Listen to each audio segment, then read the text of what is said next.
Alafu vile kwa vile nimechelewa, mimi mwenyewe ndajipika fine. Upande juu kidogo namna hii. Siko namna hiyo. Mimi nimekuja hapa kwa lengo moja pekee yake.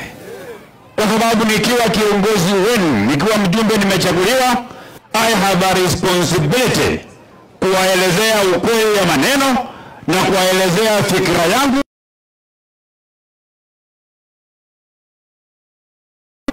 It's a very complex story. Hapa niwaongeleshe, niwaambie mipango ile ambayo tuko nayo. Niwaambie yale ambayo iko kwa ile mkandarasi ambayo iko ndani. Na niwaelezee ile ambayo itapeleka watu wetu mbele. Lazima nitoe mwelekeo, lazima nitoe suluhu ya matatizo ambayo tuko nayo. Kiwanda hii ya Nzoia ilianza kufanya kazi kabla mimi sijazaliwa. Na hii miwa yote ambayo imepandwa hapa Bungoma, imepandwa hapa Bungoma na wakulima wa miwa wamepanda hiyo miwa kwa hiari yao. Hakuna na vile walipanda hiyo miwa walikuwa na sababu. Simulikuwa sababu ya kupanda hiyo miwa. Kenya hii sio kila mtu ambaye amebarikiwa kuwa kwa payroll ya serikali ama payroll yoyote. Hawako kwa payroll yoyote. Kazi yao kutumia ukulima ndio wafaidike na kazi yao ya mikono yao. Wale ambao wanajipanga, kama uko na shamba yako, uliamua uende upande miwa, ile miwa ambayo ulipanda ulikuwa na mpango kwamba baada ya mwaka mmoja na wakuja wakati hiyo miwa uende hospitali ujitibu nayo, ingine ushughulikie na fees ya watoto yako, ingine ufungulie biashara. That was the intention of 100% of the cane farmers wale ambao walipanda miwa yao. Lakini kiwanda hiki zamani kilikuwa kinafanya vizuri. Kuna wengi ambao wamesoma kupitia kwa kiwanda hiki, kupitia kwa miwa ambayo mnauza kwa factory. Kuna wengi ambao walikuwa wagonjwa wakajitibu na mapato ambayo itokana kwa miwa ya kupelekwa Nzoia sugar hii. Lakini ikafika wakati hii factory ya Nzoia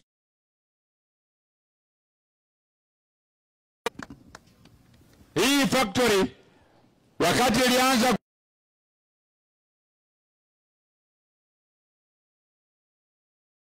sababu ya usimamizi mbaya, ikaanza kushindwa kulipa wafanyikazi ambayo wenyewe ilikuwa imewaajiri.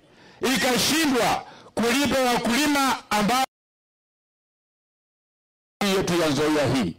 Kuna wakulima wengi ambao wako na majeraha ambayo walienda kudai pesa yao, alafu usimamizi ya factory ikatafuta wahuni na wakora, wakawapiga wakawafukuza, hata wanaleta usongamano katika gate ya factory hii. Na lakini ulikuwa umeenda kudai haki yako, umeenda kudai miwa yako hii. Na mpango ya kumsaidia mkulima wa Bungoma wa miwa ilianza vile mimi nilikuwa nimeingia bunge la kitaifa. Kuanzia 2017 serikali ya Uhuru Kenyatta ikabuni jopo, ikabuni kamati ambayo ilikuwa na jukumu ya kuangalia suluhu ya matatizo ya wakulima wa miwa. Vile safari hiyo ilianza, ikafanya mapendekezo. Mapendekezo ya kwanza ilikuwa serikali itoe kwanza pesa kulipa wakulima ambao wamepeleka miwa yao na wajalipwa, tena ilipe wafanyikazi. Serikali ikaanza kutoa pesa. Pesa inakuja, inalipwa wachache, wanapotea, tena madeni inapanda, inakuwa nyingi. Ile kamati ambayo serikali ya Uhuru Kenyatta ilibuni ilikuwa inasimamiwa na watu wawili. Mtu ya kwanza ambaye alikuwa kwa hiyo kamati ya kusimamia alikuwa waziri wa agriculture wakati hiyo, alikuwa anaitwa Mwangi Kiunjuri. Mwingine ambaye alikuwa co-chair wa kamati hiyo alikuwa governor wa Kakamega, ambaye yeye ndiye alikuwa chairman wa Council of Governors, anaitwa Wycliffe Ambetsa Oparanya. Mwingine mwenye pia alikuwa ametia sahihi kwa ile kamati ni kijana yetu ambaye alikuwa waziri wa devolution, anaitwa Eugene Wamalwa, wakatia sahihi. Mnakumbuka tukikuja katika factory ya Nzoia hii na Emre Obocha ambaye alikuwa chairman wa Privatization Commission mpaka mkati ya Ngome na Mheshimiwa Waluke. Si mnakumbuka hiyo wakati? Kutokea hapo Profesa Obocha akakufa. Akakuja Dr. Paul Otuoma ambaye alikuwa mwenyekiti wa Privatization Commission. Tukaendelea na mjadala. Kati hiyo ambayo ilisimamiwa na Eugene Wamalwa, Wycliffe Oparanya na Mwangi Kiunjuri, walikuwa wamerekomendi kwamba ndio mkulima wa Nzoia asiumie, ndio mfanyikazi wa Nzoia asiumie. Wakaamua kwamba kiwanda hiki kiuzwe, kikuwe privatized. Wakati sisi tumekuja bunge tukasema kiwanda hii hatuwezi tukaiuza hii kiwanda, na serikali ikachukua mpango ya kulisi kwa miaka 30. Mimi kama mjumbe wenu, kazi yangu ilikuwa moja, kuangalia katika ule mkataba. Kitu ya kwanza ambayo lazima tuliangalia ndio hakikisha ni kwamba wale wafanyikazi wa Nzoia ambao hawajalipwa mishahara yao kwa miaka mingi, kwamba pesa yao walipwe kwa chini ya mwezi mmoja baada ya kutia saini kandarasi ya kupatiana factory ya Nzoia hii. Hiyo ndio ilikuwa makubaliano ya kwanza ambayo ilikuwa hapa. Na pia tukakubaliana ya kwamba wale wafanyikazi wa Nzoia baada ya kulipwa pesa yao ambayo hawajapatiwa kwa muda mrefu, pia wapatie mwaka ingine mmoja ya kufanya kazi ya kulipwa pesa yao, na watoe maoni. Yule ambaye anataka kustaafu apatiwe pesa yake yote kulingana na sheria ya Kenya, alafu astaafu. Yule ambaye anataka kuendelea aendelee. Hilo ndio tuliweka katika ule mkataba ambao ulitiwa sahihi na mkandarasi. Kingine ya pili ambayo ilikuwa ya muhimu sana, ambayo ilikuwa lazima iwekwe hapo, ni kwamba yale madeni ya wakulima wote wa miwa ambao walipeleka miwa yao na hawajalipwa, madeni yote ilipwe. Na kuanzia baada ya kutia saini mkataba wa kulisi factory ya Nzoia hii, tukakubaliana ya kwamba mkandarasi huyu kuanzia hapo kuenda mbele akikata miwa ya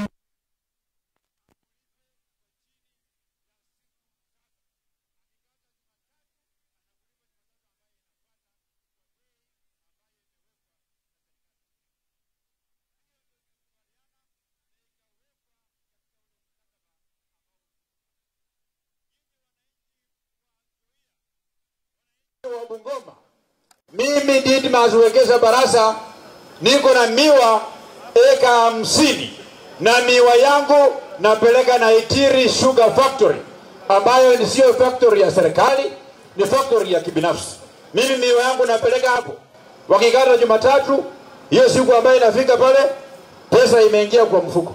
Hata ile ambayo wamekata wiki ambayo imepita, tayari Jumatatu siku mbili ambayo imepita, mimi hiyo factory ya Naitiri kwa miwa yangu wamenilipa.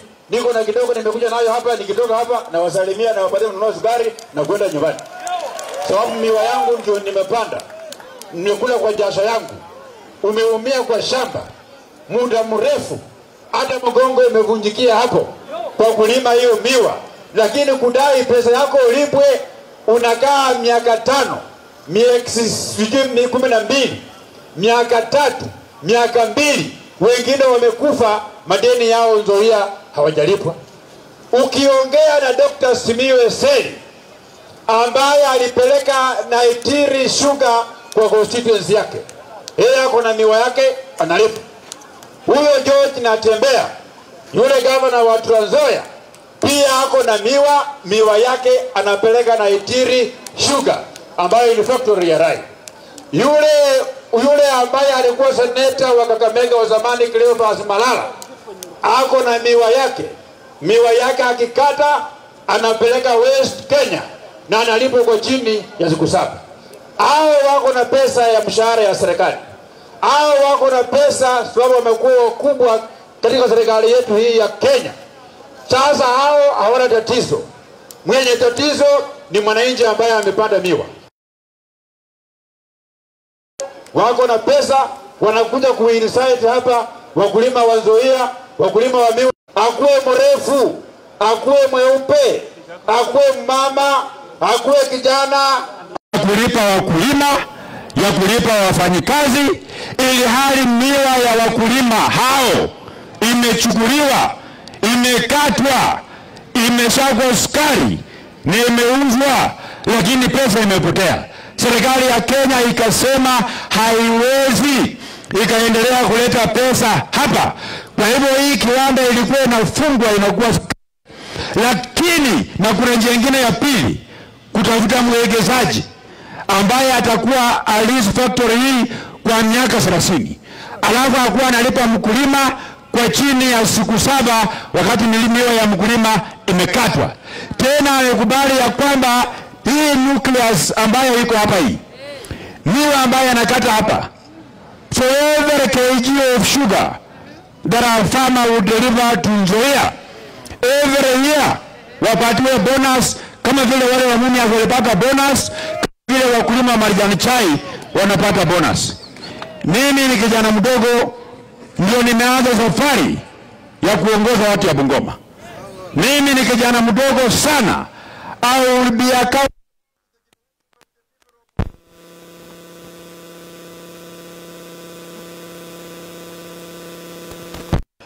Nzoia hii. Wale ambao wanatumia Nzoia ni wale watu ambao walianguka kura, sasa wanatafuta mbinu ya kuinuka tena. Mwanzo kuwapenda sasa, na walikuwa na nafasi kwa miaka mingi ya kuongoza hapa. Nzoia Sugar will never continue to be a place where the political careers of individuals that are already stifled can be resurrected. That must come to an end. And I want to tell you, the people of Bungoma, I am ready to be held accountable. Lusaka is ready to be held accountable. Speaker of the National Assembly is ready to be held accountable. If whatever we are telling you will not come to pass, our interests are two things. Number 1, mkulima alipe pesa yake. Number 2, mfanyikazi alipe pesa yao. Na kwa wale wafanyikazi pia, kuna ile pesa yao ambayo walikuwa wanakatwa pesa ya pension, lakini factory haikuwa inapeleka kwa bank pesa yao ya pension. Hiyo pesa pia lazima ilipe ndio kusonga mbele. Sasa wale ambao walikuwa wanafanya maandamano hapa, mimi ningewaunga mkono kama wangekuwa wanafanya maandamano kusema ya kwamba huyu rai hajatimiza yale makubaliano ambayo iko kwa mkataba ambayo ametia sahihi. Lakini kwa sababu walishindwa na kazi, wananchi mkawapeleka nyumbani. Mjumbe wenu kazi ilimshinda, mkampeleka nyumbani. Yeye Eugene Wamalwa kazi ilimshinda, alikuwa waziri wa maji, hata kuleta maji hapa Bungoma hakuleta maji. Alikuwa waziri wa majeshi yote ya Kenya, hata kupandisha tu cheo Sergeant Major wa Salvation Army akuwe captain akashindwa. Sasa amekuja hapa, amepata mahali ya kufanya siasa yake, ya kuleta siasa hapa Nzoia.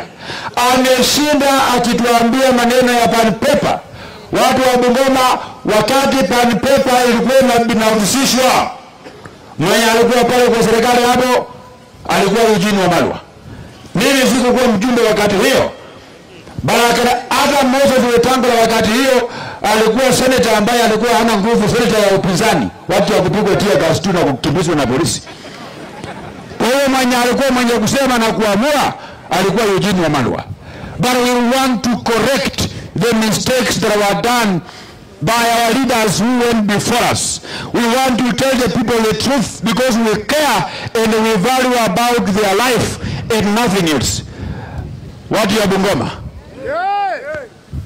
msiangalie kuna mwingine hapa yule mwenye ako na sauti kama ya mama. Mnajua yule mtu mwenye ako yote kama ya mama. yule ambaye kazi yake ni auctioneer. Jina mimi nimemsahau. Nimesikia pia atanataka kuwa gavana ya Bungoma. Yule mwenye ako na sauti kama ya mama anatembea, sijui anatembea kiasi gani. Unajua Mungu aliumba sauti ya mama ikuwe kama kinanda, ndio akiongea wewe mwanaume hata kama uko na stress inapotea. Si Mungu alifanya namna hiyo? Na akaomba wanaume unakuwa na sauti ya bass, ukiongelea kwa nyumba kama kuna mkora nje anatoroka, anajua yuko mwanaume hapa. Sio namna hiyo?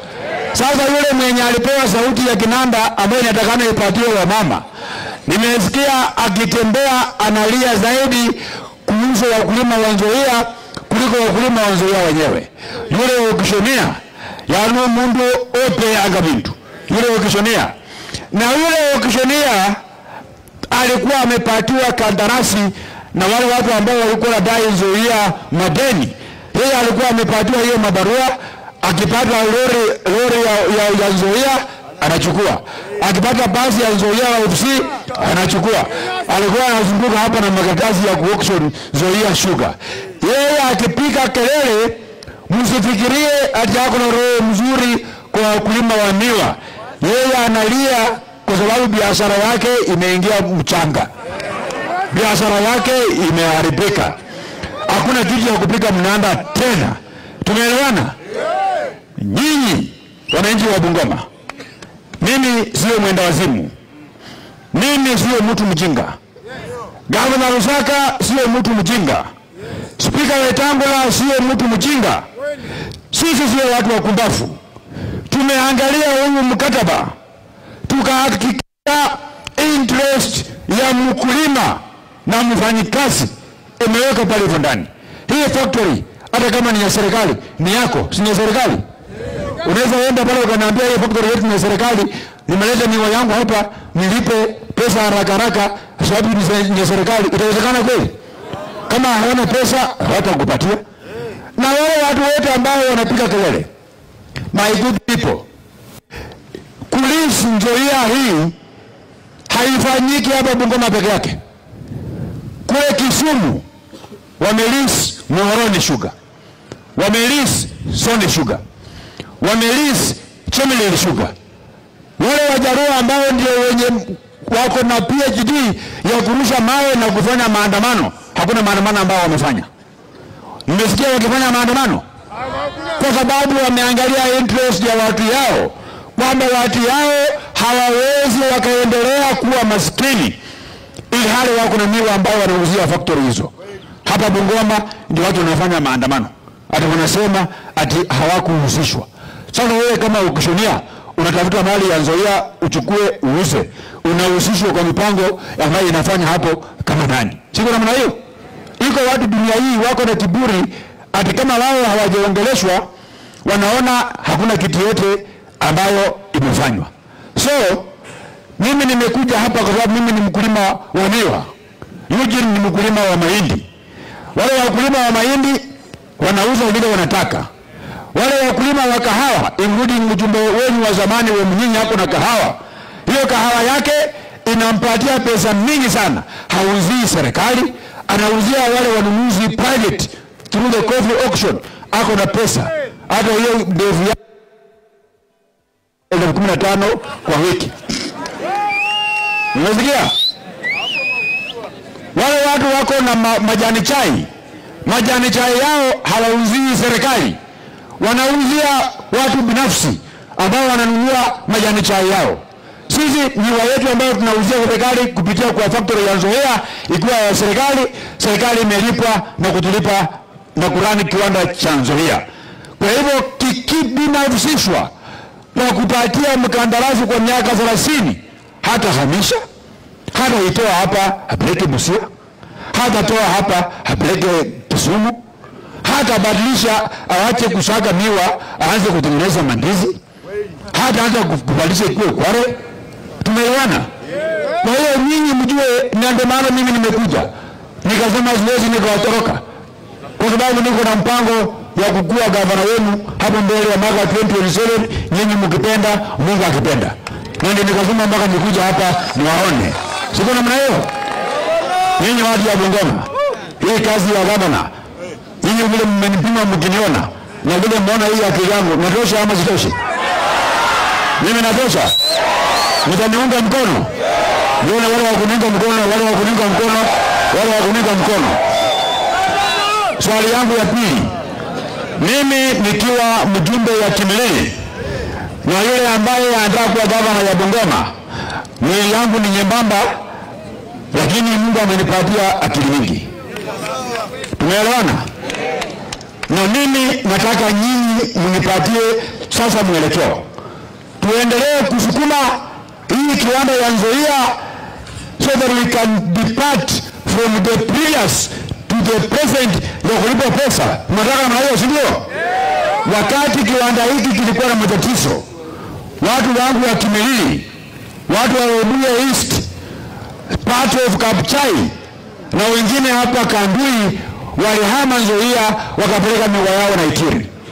Kupeleka miwa yao ya Itiri, sasa wako na pesa.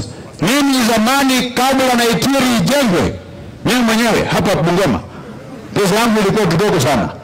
Sababu Nzoia walikuwa hawalipi. Wako na deni yangu ya shilingi karibu milioni 3,640. Ya miwa yangu ambayo nilipeleka hapo hawajanilipa.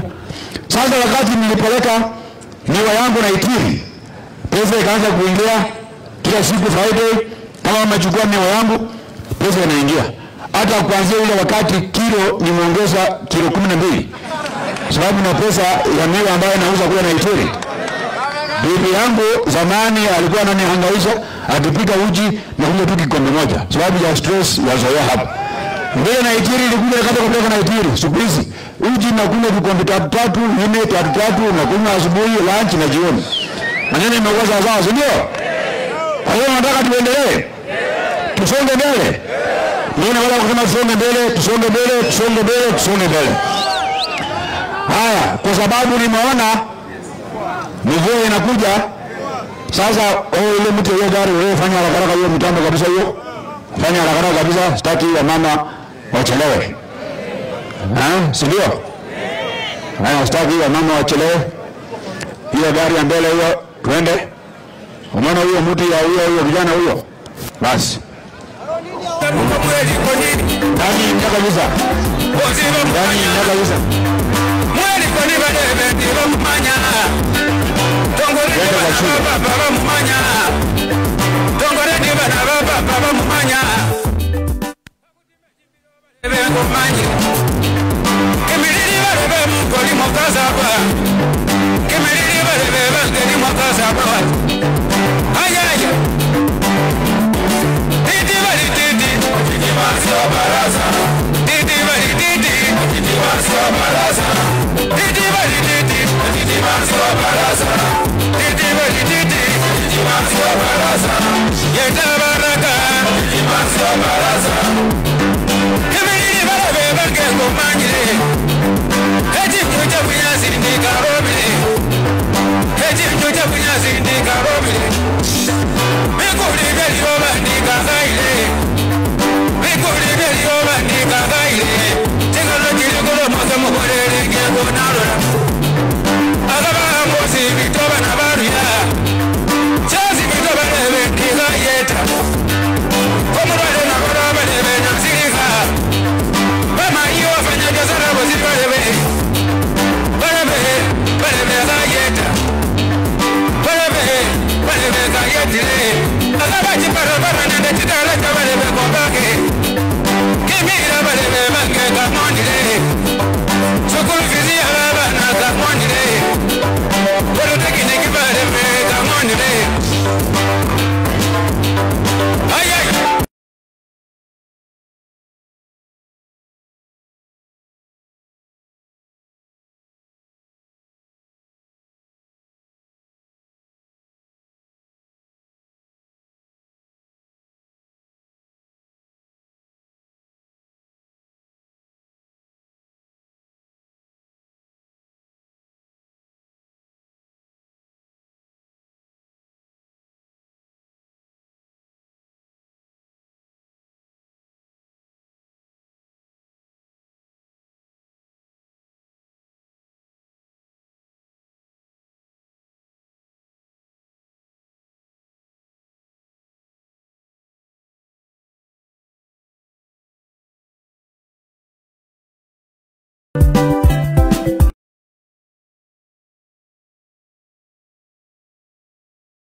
Wafula nanga mino mwene bana baluya.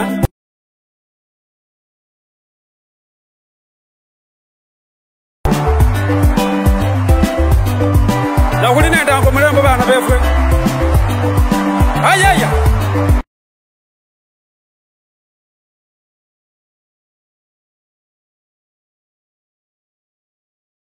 Timazi wa baraza.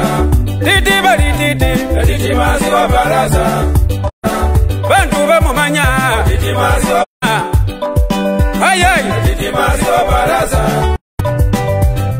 Titimazi wa baraza Koma yakala maloma kayondo meko Kolande nako yenwe balebe bange Kolande nako yenwe balu ya befwe Titimazi wa baraza ngongo manyire Koma nomutukwike ngongo nalora Balu ya mutima Timeguza mwiche muroreko Balebe kama balele ngomanyire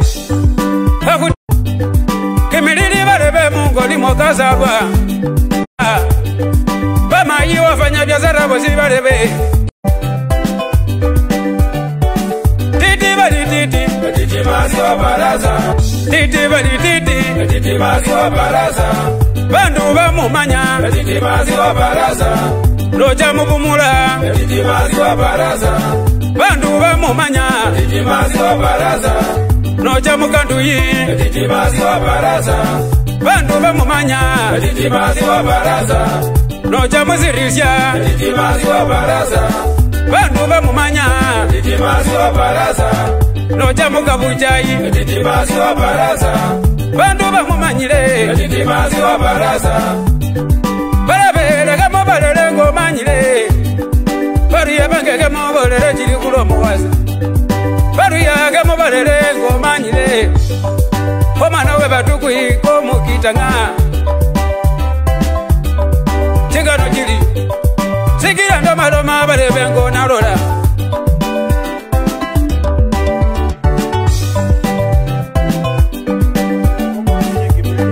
Ayaya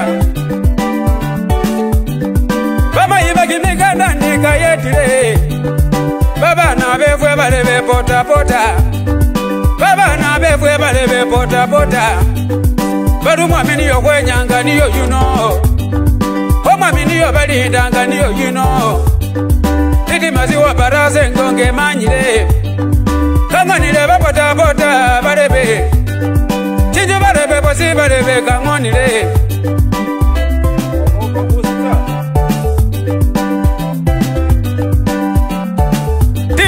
Titimazi wa baraza Titi bali titi Titimazi wa baraza Titi bali titi Titimazi wa baraza Bandu bamumanya Titimazi wa baraza Roja muwebuye Titimazi wa baraza Roja tokoreni Titimazi wa baraza Roja tokoreni Titimazi wa baraza Roja muzirisya Titimazi wa baraza Wora muzirisya Titimazi wa baraza Mungo mukimilili Titimazi wa baraza Mungo mukimilili Titimazi wa baraza Agabaga kameka Titimazi wa baraza Agabaga kameka Titimazi wa baraza Agabari utoreti Titimazi wa baraza Agababa dibuzya Titimazi wa baraza Naola bali maraba Titimazi wa baraza Fika Titimazi wa baraza Roja bali fika Titimazi wa baraza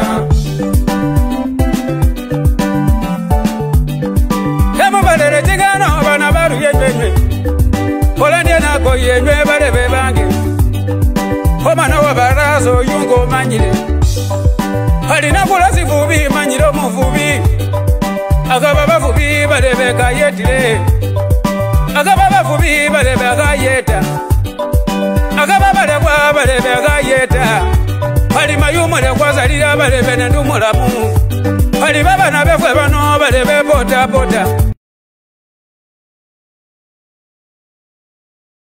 Itaraja nende kimira kangonile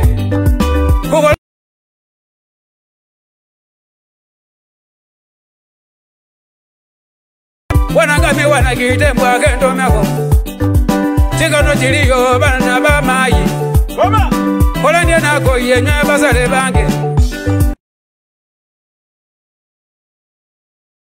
ewe muwanda balebe bamumanya ewe muwanda kola ndiye nako yenye balebe bange titi bali titi mazi wa baraza bandu bamumanya titi mazi wa baraza bandu bamumanya titi mazi wa baraza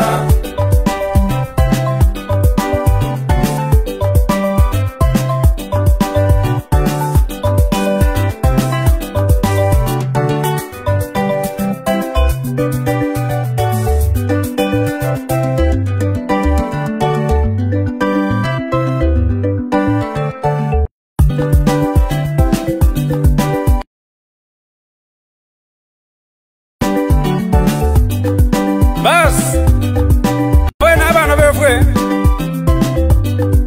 wafula wananga mino mwena lejile ndo kumwenya kwa mwami wefwe titi masiparaso mupunge we kimililita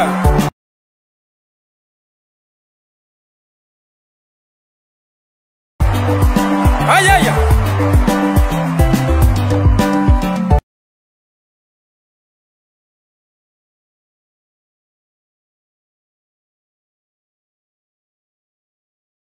mazi wa baraza bandu bamumanya titi mazi wa baraza titi mazi wa baraza bandu bamumanya titi mazi wa baraza noja kimilili titi mazi wa baraza noja kemobodere kaliyo muwebuye bana bapapa bamumanya muwebuye balebe bange bamumanya kakutime muwebuye ndi bamumanyile bikolo ni byakola balebe ngomanyile bikolo ni byakola balebe ngomanyile ayay titi mazi wa baraza kakutima chibira balebe mungo mwelikoni bozi bamumanya mwelikoni balebe ndi bamumanya tongore ndi bana bapapa bamumanya tongore ndi bana bapapa bamumanya kakutime chimbiro balebe ngomanyile kimilili balebe mungo limo kasabwa kimilili balebe bange limo kasabwa wazi ayay titi bali titi mazi wa baraza titi wa baraza titi bali titi mazi wa baraza ye balebe bange kangonile sukulu fizi ya baba na kangonile Koro tekine ke balebe kangonile ayay kuje